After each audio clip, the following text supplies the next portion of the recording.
Oke, gue udah lama banget gak cerita horor. Gue udah punya segudang cerita horor yang akan gue ceritain. Tapi malam ini gue akan cerita yang paling serem, karena ini kejadian yang dialami langsung oleh kakak kelas dari temen gue. Ini pas banget nih, cuaca mendukung. Ini sekarang jam 00.33. Rumah gue sepi, ada suara rintik-rintik air, kayak horornya dapet banget. Ya emang semua orang rumah sepi lah, jam 1:30 malam. Rumah siapa yang rame? Bukan rumah doang, Min. Suatu hari kakak kelas ini lagi dapet atau lagi head. Nah, sebelum tidur dia mau bersih-bersih dulu nih ke kamar mandi yang posisinya itu di lantai bawah kamarnya, atas kamar asramanya.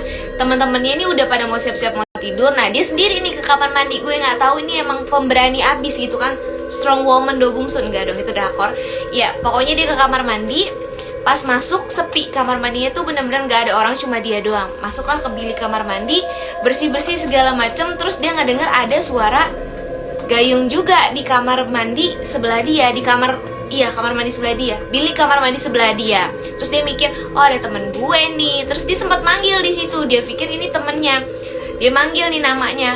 Gue nggak nanya namanya siapa ya, pokoknya kita sebut aja B lah. B, lo mandi juga gitu. Gak ada suara sautan. Terus dia kayak, ya udah lanjutin mandinya, terus nggak berpikiran yang aneh-aneh. Nah, setelah keluar dari kamar mandi, dia penasaran dong, si temennya ini udah selesai mandi atau belum. Dilihatlah bilik kamar mandi sebelahnya. Pas dibuka, nggak ada. Dibukain tuh atu-atu bilik kamar mandi, nggak ada siapa-siapa. Sampai kamar mandi cowok, nggak dong, kejauhan ngapain. BTW kalau si kakak kelas ini denger sampai kamar mandi cowok, kupingnya tajam bener. Kuping gue yang sering gue buat nguping gibahan tetangga aja nggak setajam itu perasaan. Udah deh bercandanya udah. Terus pokoknya pas dibuka semua nggak ada siapa-siapa, agak udah mulai berasa nih, bulu kuduknya merinding, bulu ketek semuanya udah pada diri. Nah, pas madep sono udah mau keluar dari kamar mandi, dari belakang ada suara. Kalian tahu nggak sih kalau misalnya di kamar mandi itu kan basah ya. Nah, itu kan kalau jalan kayak ada plek plek plek gitu loh, kayak ada bunyi ituan air, karena itu kan kayak genangan air gitu kan. Nah, itu ada suara langkah kaki di atas lantai kamar mandi yang basah itu. Kan kayak, waduh, siapa nih? Kan dia sendiri, ini langkah kaki siapa? Situ feelingnya udah gak enak banget. Dia udah gak mau nengok ke belakang lagi. Intinya kayak dia tuh fokusnya kayak, buruan deh gue sampai kamar gitu, karena ini ada yang gak beres. Akhirnya dia gak nengok ke belakang sama sekali. Dia udah jalan aja keluar dari kamar mandi. Dan lo tahu, bukan sampai situ aja, suara langkah kakinya ini ngikutin dia jalan.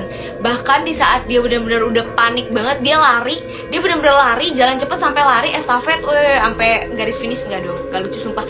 Kayak dia lari, itu suara langkah kakinya juga ikut cepet. Jadi benar-benar dia lari, suara langkah kakinya juga benar-benar lari juga ngikutin dia.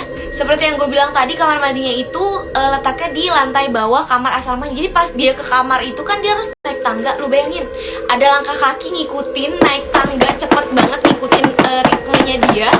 Kagak ada wujudnya, tapi langkah kaki dong. Lu bayangin aja, lu kayak begitu, apa yang lu lakuin. Akhirnya dia sampai di kamar, semua teman-temannya udah pada tidur, lampu juga udah gelap. Dia buru-buru masuk ke dalam selimut, tutupin barang-barang yang dia bawa pas mandi itu udah gak diberesin, bener-bener dibawa sama dia ke dalam selimut, tutup. Itu ada suara manggil nama dia. Tapi sorry banget, gue lupa nama kakalnya siapa, karena teman gue ceritanya udah lumayan lama nih gitu. Jadi kita umpamakan aja namanya Nindi. Jadi pas dia nutup selimut, itu bener-bener di samping kupingnya ini, masih selimutan nih, di samping kupingnya ada yang manggil, Nindi. Udah, lu pada gak usah pada nanya-nanya bau gak tuh mulutnya, gak usah, udah basi itu udah basi.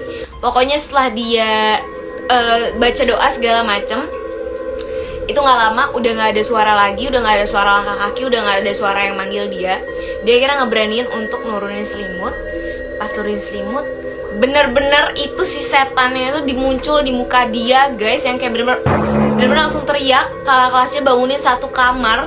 Terus ya udah, akhirnya si kakak kelasnya ini trauma sekitar 1 minggu. Dia tuh nggak mau ditinggalin, bener-bener harus ditemenin kemanapun dia pergi. Gue kalau jadi dia, kayaknya gue nggak akan seberani dia sih, yang kayak berani untuk jalan sendiri ke kamar. Padahal kayak jelas-jelas dia dengar suara langkah kaki dari belakang, tapi nggak ada wujudnya. Itu kayak, itu berani banget sih. Kayak makanya gue bilang ceritanya serem banget, karena itu tadi sih, kayak wow, amazing.